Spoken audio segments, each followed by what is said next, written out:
Mail ক্যাম্পেনিংয়ের ফলাফল new update.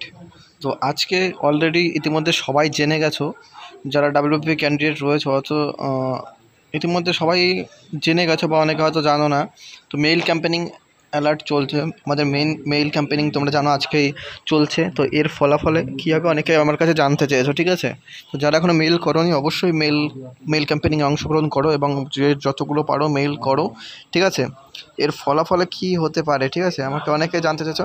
এর ফলে যেটা হবে দেখো, অনেকে বলছে অনেক কিছু, মানে এতে কিছু হবে না কিছু হবে না, কিন্তু এর ফলে যে ইফেক্টটা পড়বে না, আশা করি 15 তারিখের জন্য ভালো কিছু তোমরা দেখতে পাবে। এবং পুজোর আগে যে কেপিতে প্রিলিমিনারি এক্সামটা হওয়ার যে সম্ভাবনাটা ছিল সেটা আরও কিন্তু বেড়ে যাবে, ঠিক আছে?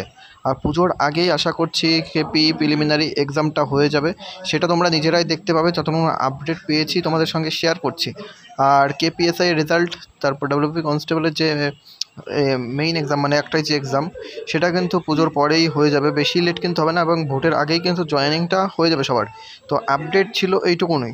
আর সবাইকে বলবো যে মেইল ক্যাম্পেনিংয়ে অংশগ্রহণ করলে এতে তো তোমার তো কোনো ক্ষতি হবে না, বা কোথাও যাওয়া লাগছে না, বাড়িতে বসে তোমরা মেইল ক্যাম্পেনিং করতে পারছো। তো আমি বলবো সবাই মেইল ক্যাম্পেনিংয়ে অংশগ্রহণ করো। এর পরবর্তীতে যে আপডেটটা আসতে চলেছে মেইল ক্যাম্পেনিংয়ের ফলাফল, সেটা তোমরা নিজেরাই দেখতে পাবে। এবং যদি সবার আগে দেখতে চাও অবশ্যই চ্যানেলটিকে সাবস্ক্রাইব করে পাশে থাকা বেল আইকনটি প্রেস করে অল নোটিফিকেশনটা অন করে দেবে, কারণ সবার আগে খুব অল্প সময় তোমাদের আপডেট দিয়ে থাকে এই চ্যানেল থেকে।